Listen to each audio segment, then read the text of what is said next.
Hello, ladies and gentlemen, and welcome to this little discussion topic. The point of this video is to actually address a couple of issues I have seen in the games community for Warframe, and mainly on the forums. There seems to be a lot of toxicity in the forums recently with the most recent changes. And by most recent changes, for people that may be watching this in the future or whatever, are changes to the Warframes themselves. Apparently this is a hot button discussion, and it seems like I wanted to avoid this, but it seems like I really can. Because people seem to not understand why is Digital Extreme doing these changes to the Warframes. Why are some of these changes quote-unquote drastic? Or why do they seem so bad that people are saying that Digital Extreme is shooting themselves in the foot when they're not. So, let's get this point on the way. First off, a lot of people are saying that Digital Extreme isn't doing anything, and I can see why they may think that. But, in all honesty, considering I do the Warframe Digest, and I actually keep track of what things they've said, what things they've promised, and what things seem to be closer in the pipeline, most of them are speculation. When are they supposed to be released, or when are they near completion? And it's mainly just going off of wordplay at that point.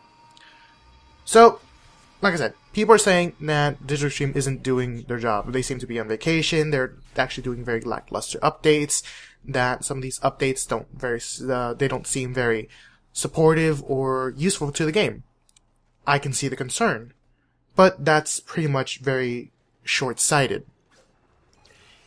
In the larger scale of things, Digital Extreme is working on character design, multiple character designs, especially with the contest going on presently.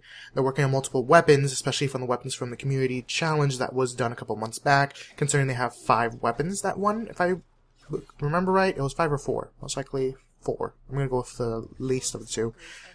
So there's 4 weapons being designed, modeled, sounded, and animated. Then they're doing 3 new enemy types, 1 for each faction. And not just that, they're still animating the Kubarao, which is the companion we're going to have ourselves. Yes, it's currently in the game, presently, as of this recording, as a hostile mob. So, logic would dictate, oh, it's already in the game. Why don't they just give it to us? Wrong. They can't give it to us yet, because they still have to give us a method of controlling it. They still need to rig it as a sentinel, or as a pet, because that is the pet slot. And they still have to give it animations and at least some decent AI so it keeps up with us. Or find a way to balance it out so in case it gets lost in the map, it teleports to us in a logical sense. Not just that, they are doing ongoing balances to the Warframes. The balances to the Warframes are very delicate and people are immediately hateful towards it. In all honesty, Volt, people are still saying he needs a bigger buff. Kinda, not really. It's debatable. It is highly debatable. With Volt's recent addition of a larger shield, I feel like he's fine. Volt already was a useful Warframe. Electricity isn't the most powerfulest thing, I understand, but against certain enemies, it is actually devastating. It comes down to how do you know your Warframe, something I've done in my Warframe discussion video on the Warframe suits themselves, not in the game.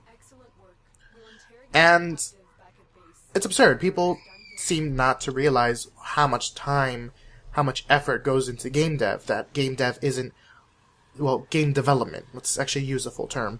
Game development isn't very easy. It's not very overnight, instant progression. These are people that have to do a job very much from 7 to 5, if that's their schedule. Digital Extreme seems to have a very long schedule. They work very long hours for us already.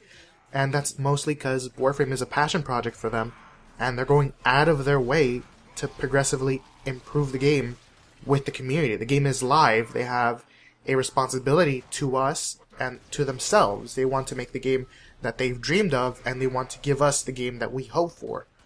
And we can't just keep throwing that out there as like, oh, you have to listen to your community or else this game will fail. Not really.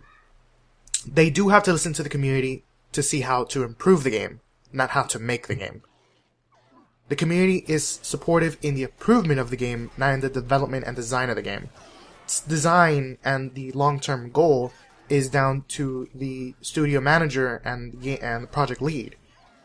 It's in the hands of Scott and Steve. They're the two lead developers in the game. It really comes down to what do they envision Warframe as being.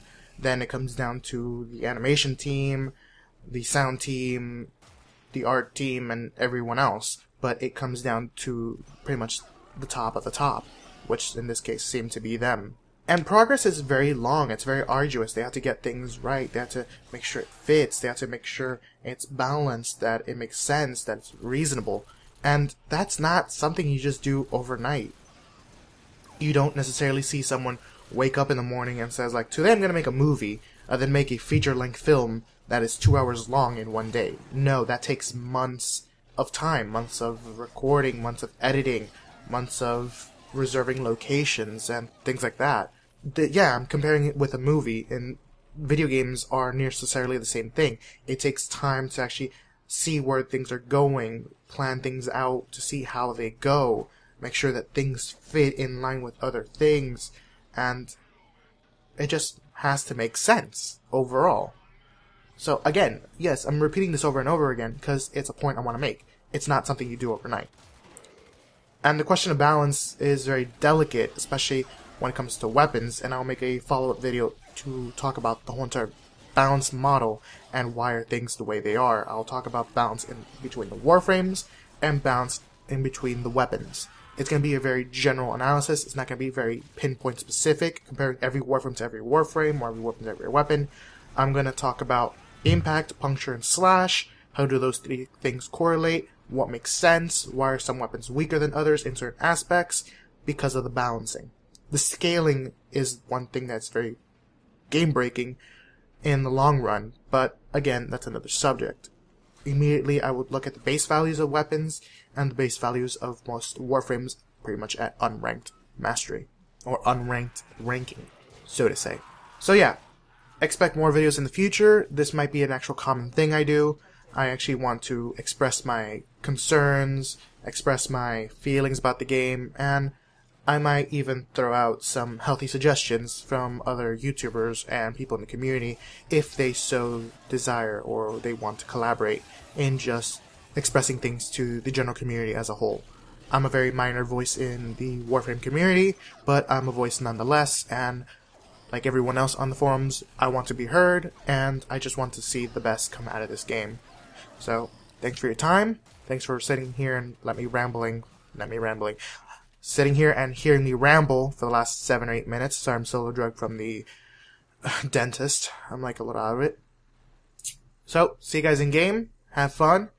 And, yeah, stuff. This was Dark Freak from the Warframe Digest, from YouTube, and from Twitch, if you occasionally watch me at all. So, yeah. This anesthesia. Ta-ta. Mission complete. Excellent work, Tenno.